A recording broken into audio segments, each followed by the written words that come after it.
우리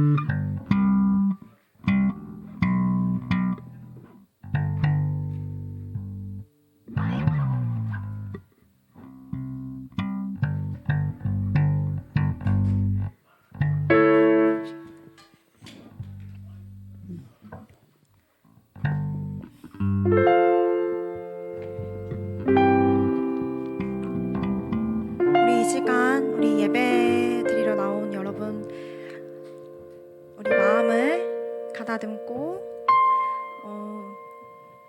하나님 앞에 예배 드릴 만한 마음으로 우리 나아갈 수 있게 해달라고 잠시 각자의 자리에서 묵도하고 예배 드리기 원합니다.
주의 사랑 항상 내 곁에 머무시네. 나 주님을 모른다 하여도 주의 사랑 또 나를 믿어주시네.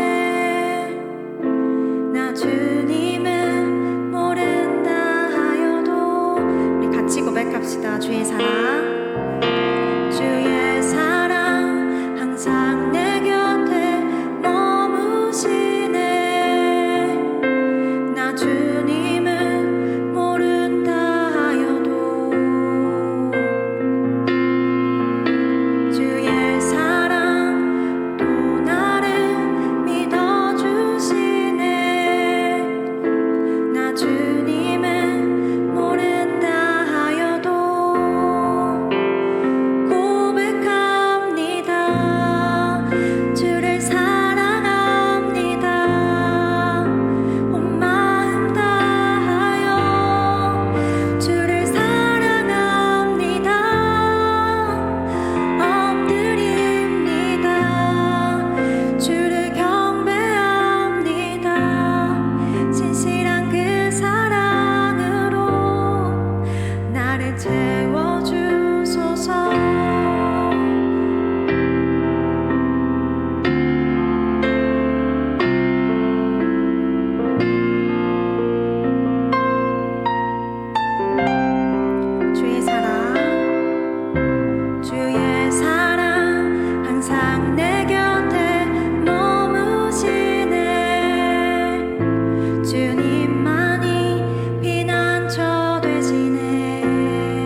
주님의 이름을 우리 함께 기쁨으로 찬양하며 나아갑시다.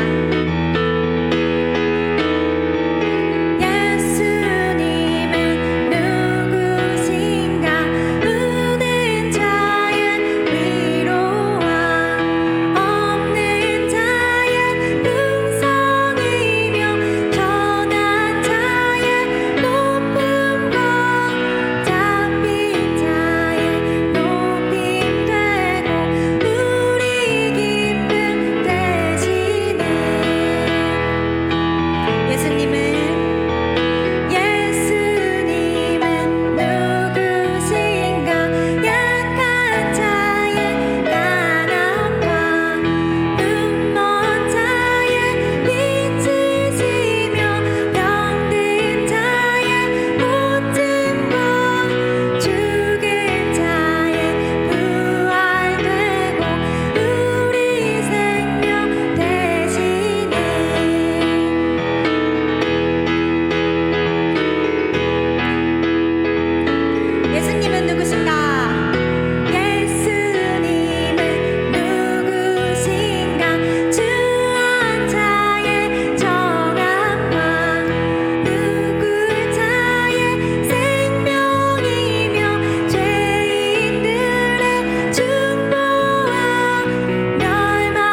부어주셔서 신실한 주 사랑으로 온전하게 채워지는 시간 되게 해달라고, 오늘도 주님의 말씀을 붙잡고 주님의 말씀에 소망을 품는 시간 되게 해달라고 우리 이 시간 함께 힘차게 기도하며 나아갑시다.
하나님, 한 주도 우리와 함께 하시고 오늘도 은혜의 자리로 우리를 인도하여 주신 은혜에 감사드립니다. 예수님께서 가장 높으신 곳에서 가장 낮은 곳으로 오셔서 우리 모두에게 큰 기쁨의 소식이 되셨지만, 한 주도 주의 말씀에 귀를 닫고 내 생각과 내 마음과 내 기분대로 행하며 교만하고 분쟁하고 미워하는 악한 마음들만 키워갔다면 우리의 그런 모습들 이 시간 회개함으로 나아가오니 용서하여 주세요.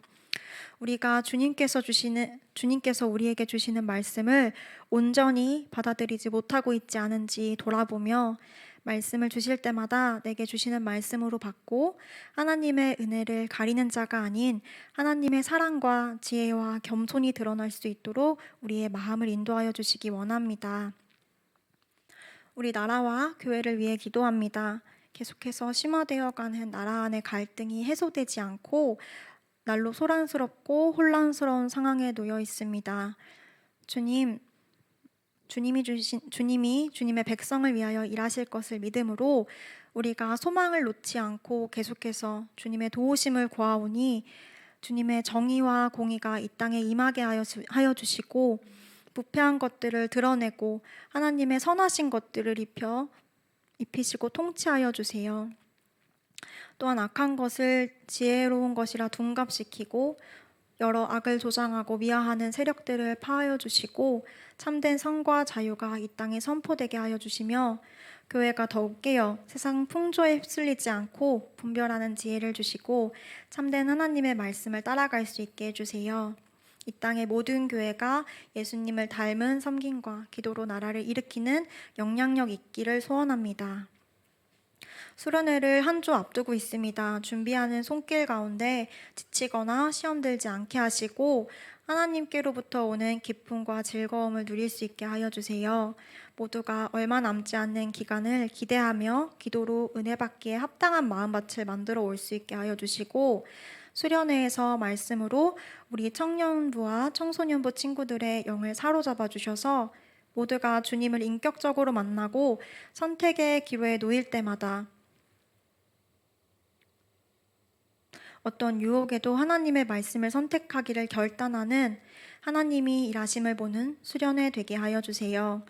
또한 주 안에서 더욱 주님을 나누고 깊고 기쁜 교제가 있게 하여 주시고 사랑으로 하나 되어지는 믿음의 공동체 될 수 있도록 함께 하여 주세요. 예배와 말씀을 위해 기도합니다. 오늘 말씀을 전하실 정태훈 목사님 가운데 말씀의 능력을 더하여 주시고 하나님의 크신 은혜가 부어지는 예배 되게 하여 주시고 우리의 마음을 하나님께로 돌이키는 성령의 역사가 있게 하여 주세요. 예배드리는 모든 청년이 말씀 앞에 주님을 경외하게 하셔서 오늘 말씀을 들을 때에도 나에게 가장 기쁜 소식은 매일 죄의 유혹에 넘어짐에도 다시 나를 찾아오시는 주님의 사랑과 일으키시는 주님의 손길임을 고백하며 믿음의 결단으로 이어지는 예배되기 원합니다. 주님의 초대에 기꺼이 응하는 믿음의 청년부 되기 소망합니다. 감사드리며 오늘도 우리를 사랑으로 인도하시는 예수 그리스도의 이름으로 기도드렸습니다. 아멘. 나는 전능하신 아버지 하나님 천지의 창조주를 믿습니다. 나는 그의 유일하신 아들 우리 주 예수 그리스도를 믿습니다. 그는 성령으로 잉태되어 동정녀 마리아에게서 나시고 본디오 빌라도에게 고난을 받아 십자가에 못 박혀 죽으시고 장사된 지 사흘 만에 죽은 자 가운데서 다시 살아나셨으며 하늘에 오르시어 전능하신 아버지 하나님 우편에 앉아 계시다가 거기로부터 살아있는 자와 죽은 자를 심판하러 오십니다. 나는 성령을 믿으며 거룩한 공교회와 성도의 교제와 죄를 용서받는 것과 몸의 부활과 영생을 믿습니다. 아멘. 오늘 함께 보실 하나님의 말씀 요엘 2장 11절부터 13절까지 말씀입니다. 요엘 2장 11절부터 13절까지 말씀입니다.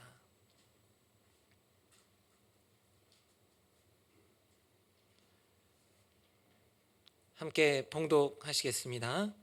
여호와께서 그의 군대 앞에서 소리를 지르시고 그의 진영은 심히 크고 그의 명령을 행하는 자는 강하니 여호와의 날이 크고 심히 두렵도다. 당할 자가 누구이랴.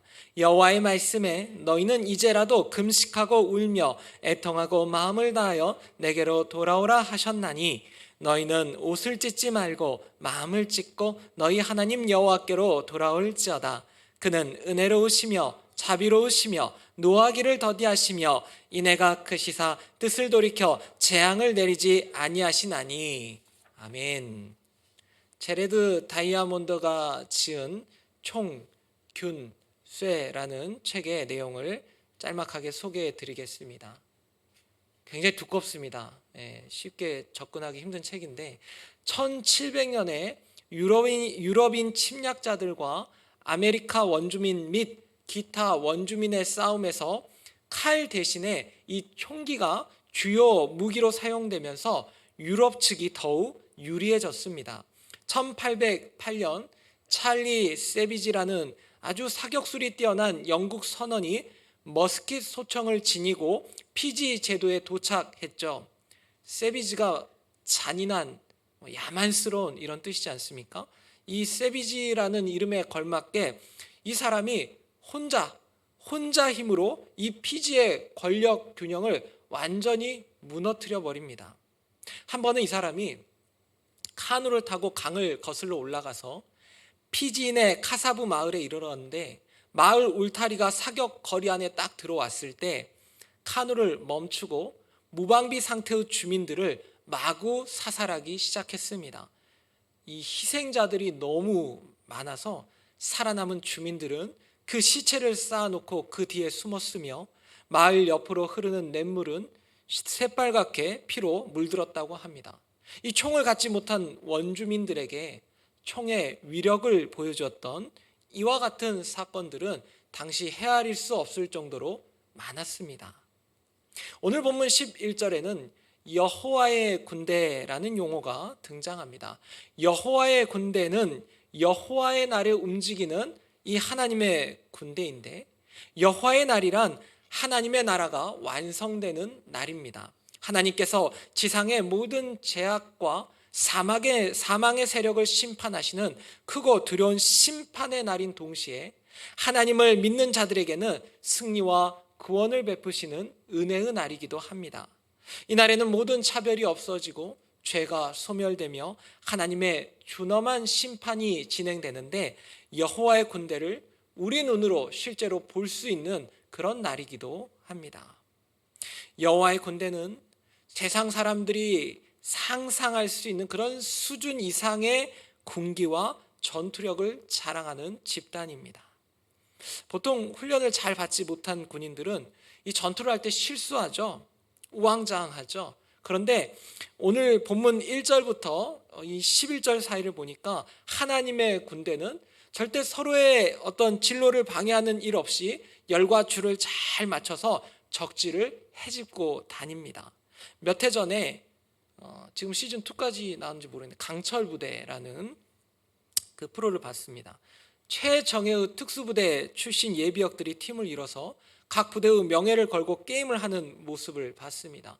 707, UDT, SDT 이런 최고의 부대를 전역한 예비역들이 나왔는데 정말로 멋진 모습을 보여주었죠. 여러분, 인간들이 훈련시킨 그 인간 부대도 강철 부대라고 하지만 그러나 여호와의 군대에 비하면 그런 강철 부대는 유리 부대라고 해도 과언이 아닐 것입니다. 여호와의 군대가 막 담을 뛰어넘고 건물을 기어오르고 창문을 넘어서 신속하게 쳐들어가는 그런 모습을 한번 상상해 보십시오. 이 여호와의 날에는 도둑이 집주인의 재산권이나 인권을 무시하고 물건을 훔쳐가듯이 이 희생자들의 인권이나 재산권을 완전히 무시하고 순식간에 들어갈 것입니다. 무엇보다 충격적인 건 지금 1장에서 2장에서 나오는 메뚜기 떼가 여호와의 군대가 메뚜기 떼입니다. 그래서 이제 성경 해석학자들은 1장에 나오는 메뚜기는 실제 메뚜기가 그렇게 막 하나님의 군대처럼 일하고 2장에서는 메뚜기라기보다는 북방에서 오는 강한 민족들 혹은 정말로 여호와의 천사가 아닌가 이런 해석들을 합니다. 그러나 정말로 중요한 것은 여호와의 날에 여호와의 군대가 반드시 움직인다는 것이죠. 이 구약의 예레미야 선지자는 여호와의 군대로 쓰임받는 바벨론을 이렇게 표현했습니다. 예레미야 6장 23절과 24절에 보시면 막 그들이 활과 창을 잡고 잔인하고 사랑이 없고 그런데 그들이 막 쳐들어왔는데 24절에 보십시오. 이 소문만 들었는데 우리에게 적군이 쳐들어왔다 소리만 들었는데 고통이 우리를 잡고 또 그 아픔이 해산하는 여인 같도다 이렇게 표현을 합니다. 여러분, 온몸을 무기로 장착한 군인들 앞에 서 있는 맨손의 여인은 두려울 수밖에 없죠.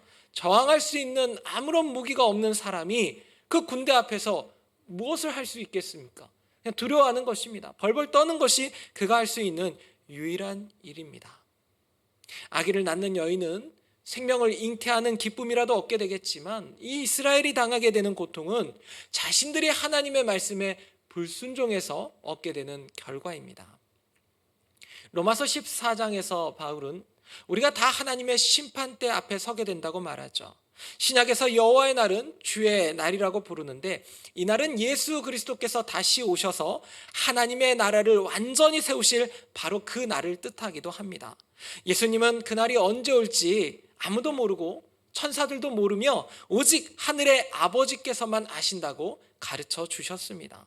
그러므로 예수님은 깨어 있으라고 말씀하셨고 예비하고 있으라고 말씀하셨습니다. 왜냐하면 하나님은요 그냥 장난 삼아서 말씀하시는 것이 아니기 때문입니다.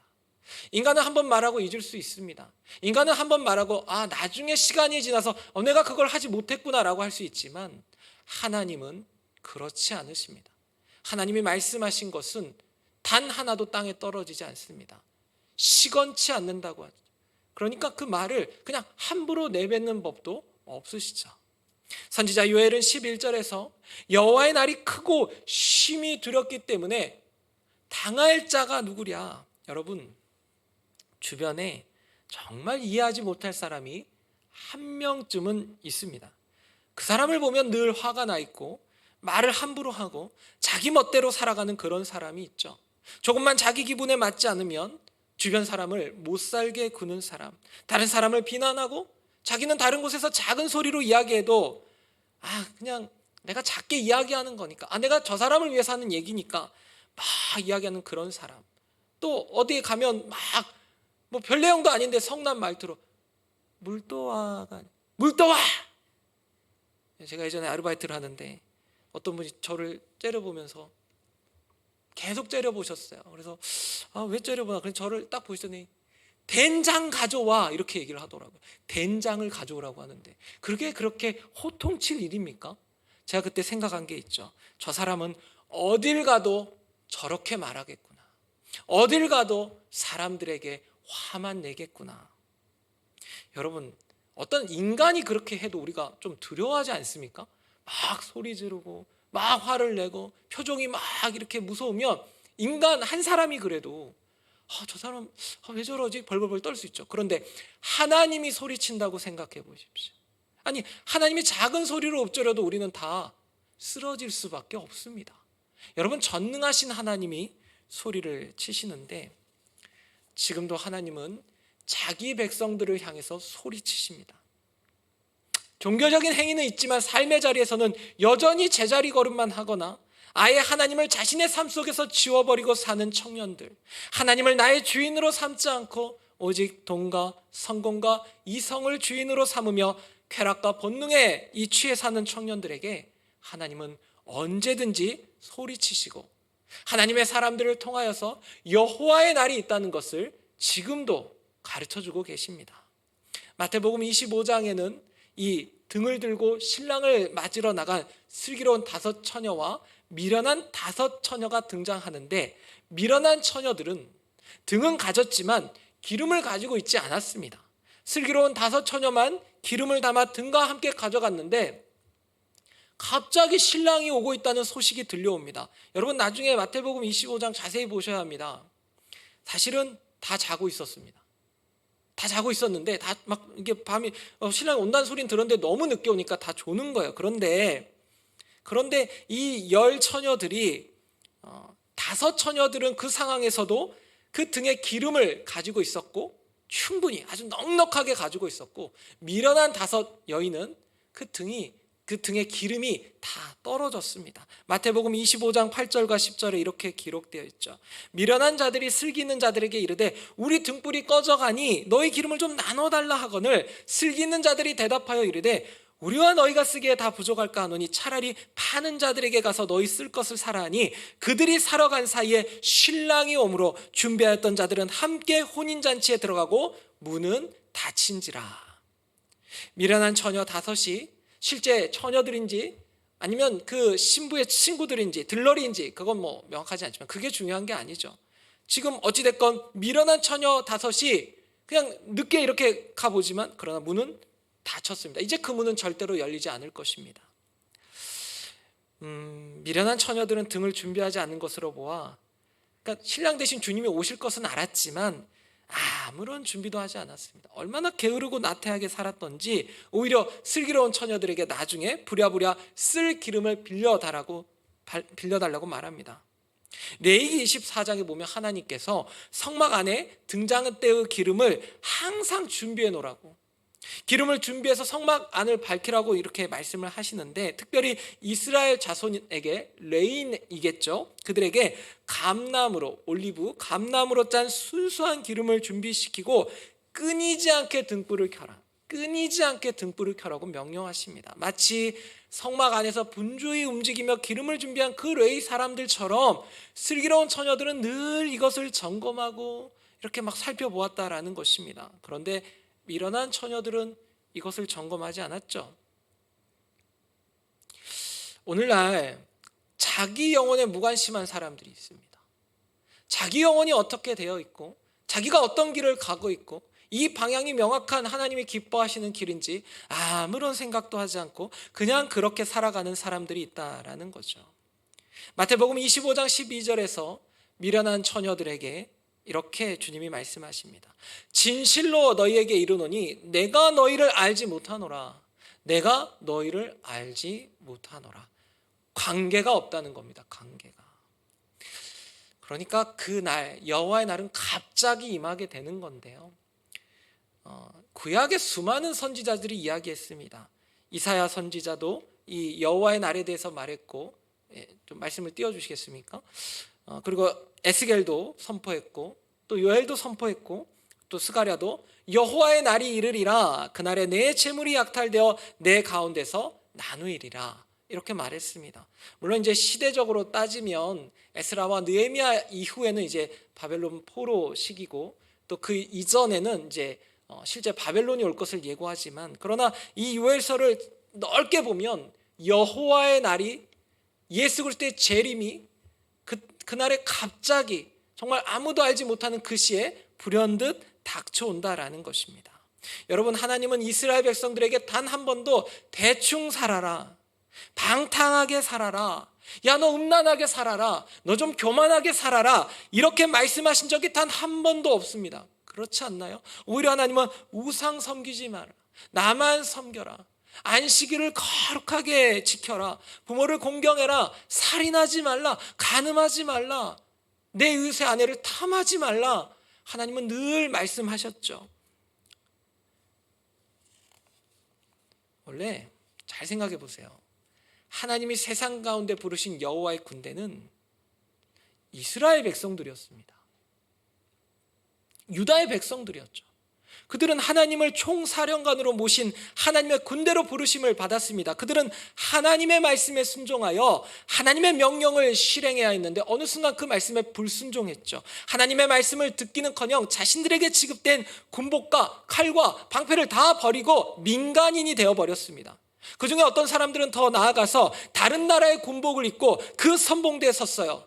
하나님을 대적하는 군대, 마귀의 군대에 들어가서 그 선봉대에 서가지고 하나님을 대적하는 사람이 됐습니다.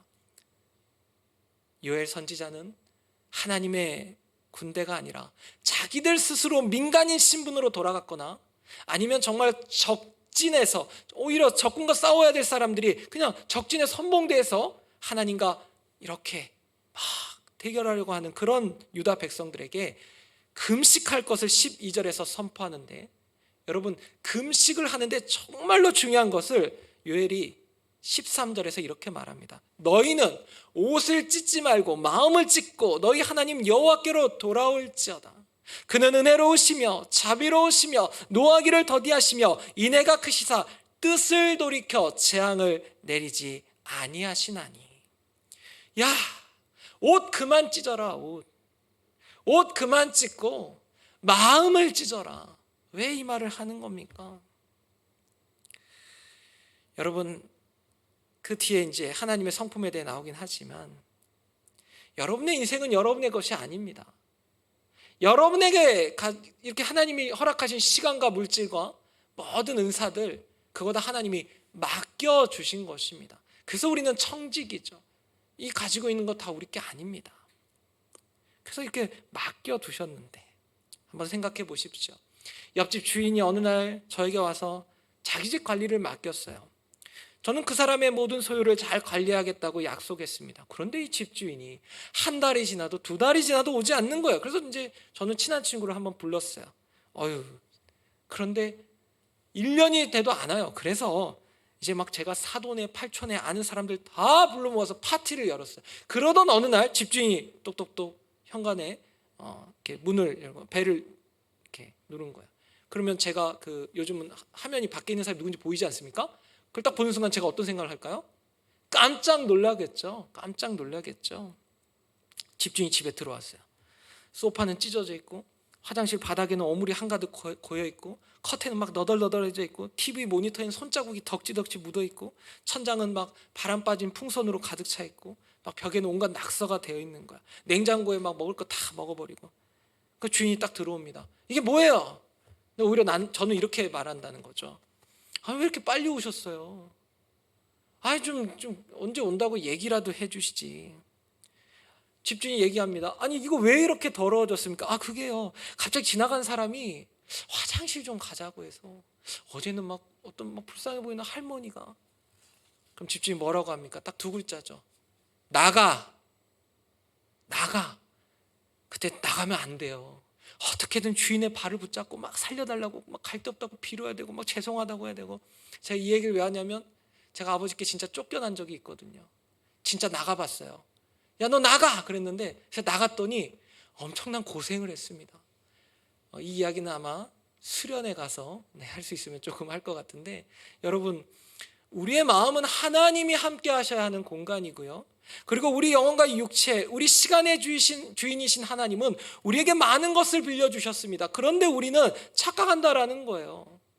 주인이신 하나님과는 상관없는 것들이 계속 들어오게 문을 활짝 열어줘요. 그래서 분노가 들이닥치면 그냥 분노 오세요. 음란이 들어오면 음란 들어오세요. 문을 막 두드려 주죠. 그러면 아예 이불까지 꺼내준다라는 거예요. 그러면서 참 시간 관리, 체중 관리, 다이어트 이런 거는 막 열심히 하는데 하나님이 맡겨주신 이 마음과 육체 잘 관리하지 않는 거예요. 그러면 뭔가 마음이 타락해집니다. 부패해지죠. 그럴 때 어떻게 해야 됩니까? 우리는 마음을 찢어야 된다. 마음을 찢어야 돼. 이 마음을 완전 찢어버려야 됩니다. 그리고 어떻게 해야 됩니까? 하나님께로 돌아가야 합니다. 오늘 이렇게 말합니다. 2장 13절에서 너희는 옷을 찢지 말고 마음을 찢고 너희 하나님 여호와께로 돌아올지어다. 이게 중요한 거거든요. 돌아가야 됩니다. 여러분, 후회하는 것이랑 회개하는 건 다른 거 아시죠? 후회는 이겁니다. 쭉 가다가 이게 아닌데 내가 왜 지금 이러고 있지? 그리고 그냥 그 자리에 머무는 거예요. 그냥 머물러 있어요. 그건 그냥 후회입니다. 히브리어로 나함이라고 하는데, 그런데 회개는 뭐냐면, 진정한 회개는 그 자리에서 발걸음을 돌리는 것입니다. 내가 그래 이렇게 살면 안 되지. 다시는 과거의 죄된 자리에 머물면 안 되지. 마치 베데스다 연못을 떠날 수 없었던 38년 된 병자가 예수님을 만난 다음에는 그 자리를 털고 일어나서 이제는 그 자리에서 벗어나는 것처럼 우리는 정말로 죄된 자리에서 머물러서 후회만 할 것이 아니라 마음을 찢고 그 이후에는 하나님께로 돌아가야 합니다. 이게 중요한 겁니다. 가끔 이제 재벌 2세, 3세들이 막 연예인들이 마약을 한 이후에 언론상에 사과하는 모습들이 보이지만, 그런데 얼마 후면 다시 또 상습 마약 투여 혐의로 재판을 받는 그런 모습을 보면서 우리는 어떻게 생각합니까? 그럼 그렇지. 사람이 변하겠나? 이런 생각을 하게 되죠. 25년간 마약 중독에 빠진 사람이 있었습니다. 자수성가한 아버지 밑에서 자란 박영덕 씨는 사춘기에 접어들면서 아버지께 반항하기 시작했고 이후에 25년 동안 마약에 중독된 그런 생활을 해왔습니다. 정신병원을 11번 다녀왔습니다. 이 사람 소망이 있습니까? 여러분 한번 생각해 보세요. 이 사람 소망이 있습니까? 아무런 소망이 없잖아요. 심지어 이분이요, 노숙인처럼 되었는데 막 어떤 노숙인이 음식을 빨간 통에 대충 비벼가지고 줬나 봐요. 그걸 쳐버린 거예요. 내가 어떻게 저걸 먹나. 근데 나중에 배고프니까 그것도 먹는 거예요. 근데 이 사람이 막 울다가 돌아서게 됩니다. 이분의 어머니께서 그런 얘기를 했대요. 영덕아, 난 네가 하나님과 동행하면 좋겠다. 요즘 자꾸 담임 목사님 말씀하시는데 참 와닿더라고요. 여러분, 예배 참 중요하거든요. 여러분, 예배 정말 중요하죠. 그런데 더 중요한 건 뭡니까? 하나님과 동행하는 것이죠. 이거 제가 말한 게 아니라 담임 목사님이 말씀하셨는데 참 마음에 와닿더라고요. 그렇구나. 예배는 거룩하게 드리고 예배는 잘 차려입고 그리고 예배는 드렸는데 막상 내 삶의 자리에 갔더니 난 여전히 분주한 거야. 난 여전히 바쁘기만 한 거야. 그런데 그 삶 속에서 우리가 정말로 하나님과 동행한다면 그 분주하고 바쁜 삶 속에서 조금이라도 마음을 찢고 하나님을 생각하고 내가 잘못된 죄된 길에서 돌아갈 수 있다는 거죠. 물론 하나님의 은혜로 말이죠.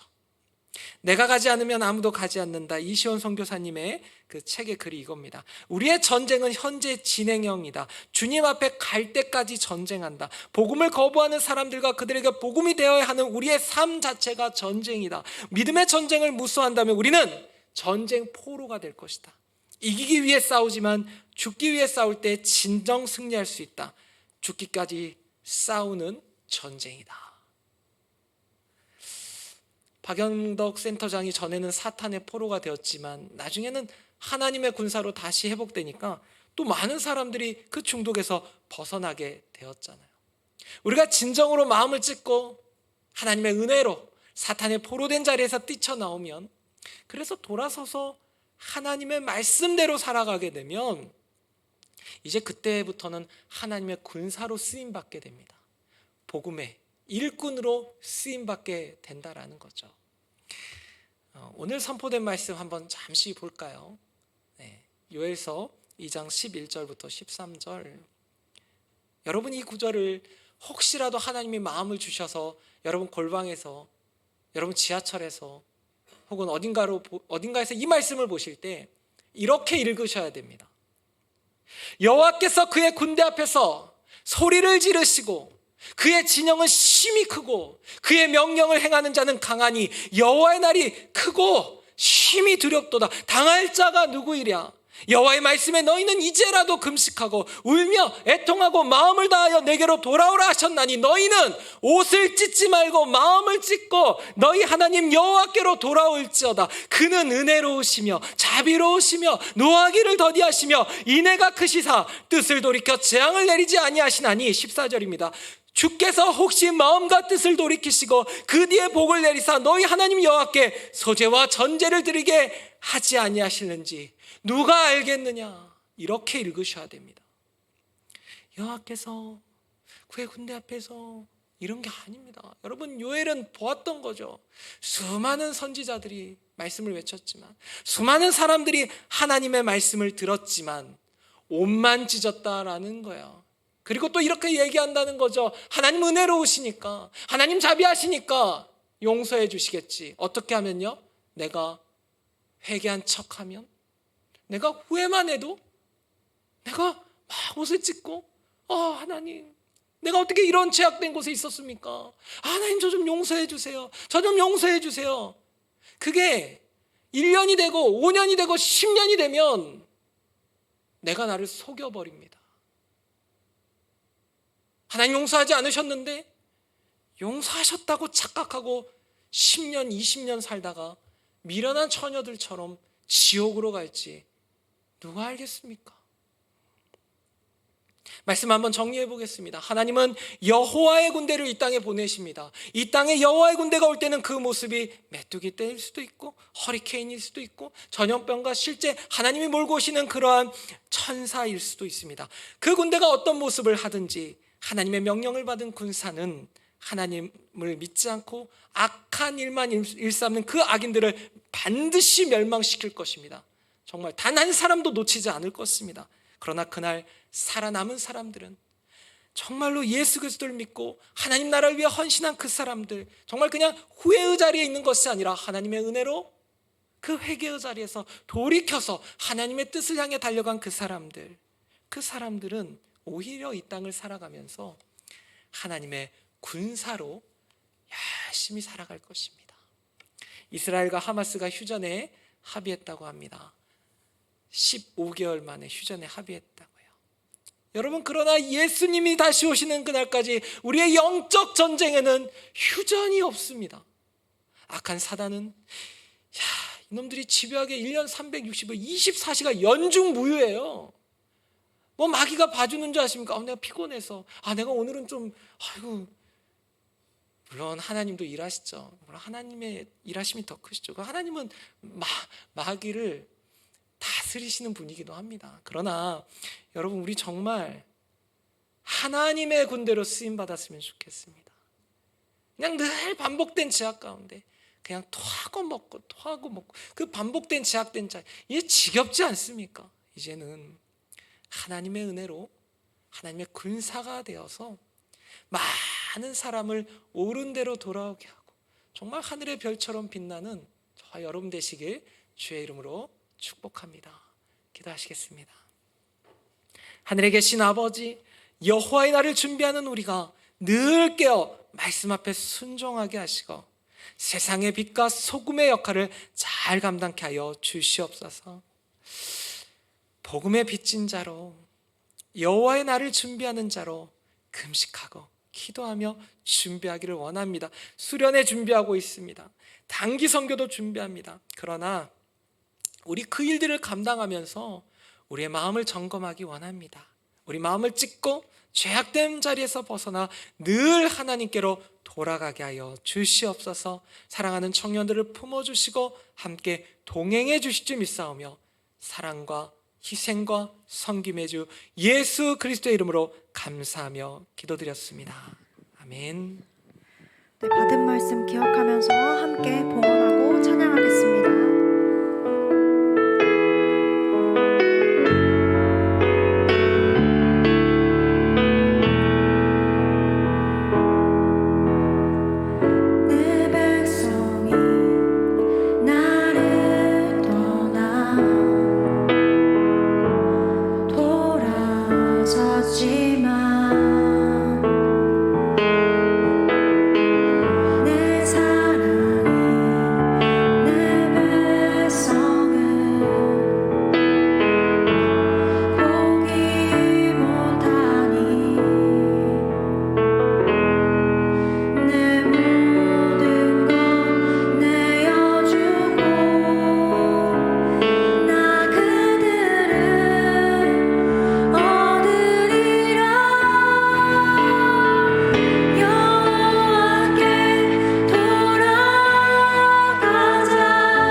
되신 아버지, 한 주간에 베푸신 하나님의 은혜에 감사하여 추정헌금과 10의 1조 각종 예물을 하나님께 올려드립니다.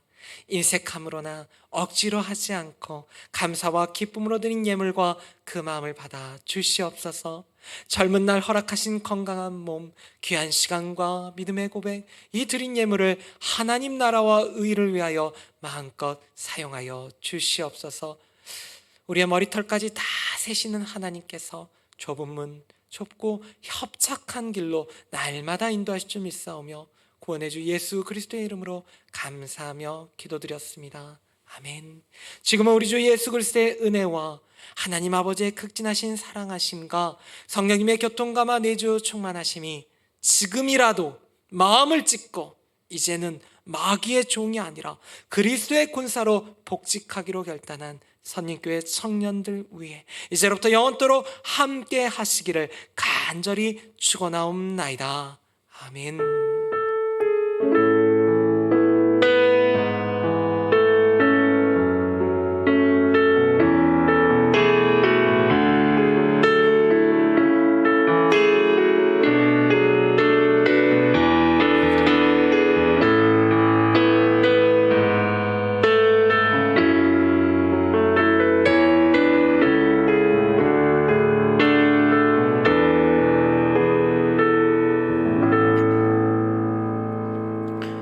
네, 교회 소식 전하도록 하겠습니다. 오늘 예배 후에 셀 모임이 있습니다. 서로 교제하고 또 말씀 나누고 한 주의 삶을 결단하는 시간 되시길 바랍니다. 이제 청년 세가족 양육 6명의 청년이 수료를 했고요. 또 이분들을 위해서 계속 기도해 주시기 바랍니다. 오늘 단기 선교팀 기도회가 있는데요. 저번처럼 오늘도 본당에서 3시 셀 모임을 이제 그 전에 잘 맞춰주시고요. 또 모여서 기도했으면 좋겠습니다. 이제 돌아오는 주가 벌써 수요일인데요. 10시까지 와주시면 되겠고요. 늦는 경우는 없었으면 잘 좋겠습니다. 또 선교의 바자의 물품을 받고 있으니 계속 기증해 주시면 되겠고요. 연말 서류 신청하실 분들은 또 해주시면 되고요. 그리고 수련회가 끝나자마자 이제 일주일 남았어요. 총회가 다음 주에 있겠고요. 이제 많은 기도 부탁드립니다. 그리고 또 이번에 저희 결식 아동 지원을 했는데요. 사진 보여주시겠어요? 이제 저 첫 번째 사진이 잘 보이시지는 않겠지만 이제 24년도에 680만 원 식비 지원하고 또 기타 비용해서 총 960만 원을 지원한 거고요. 이제 또 이번에 그 다음 사진에 25년도 또한 960만 원 지원하는 지원을 했습니다. 그리고 또 이삭 헌금으로 취약계층 두 가정에 100만 원씩 총 200만 원 지원을 했습니다. 그리고 또 독감이 유행하고 있으니 각자도 몸 조심해 주시고요. 또 수련회를 위해서 독감으로 인해 불미스러운 일 없도록 기도해 주시면 좋겠습니다. 그리고 이제 수련회 때의 준비물을 말씀드릴 건데요. 필수로 챙기실 건 성경책과 세면도구 그리고 여벌옷과 수건 챙겨주시고 거기에 바닥이 딱딱할 수도 있으니 선택적으로 슬리퍼, 베개, 이불, 담요, 개인 상비약 챙겨주시면 되겠고 저희 준비물은 다시 한번 공지방에 올려드리도록 하겠습니다. 네, 이상으로 광고 마치고 청년부 예배 마치도록 하겠습니다. 잠잠하리 기쁨의 경배들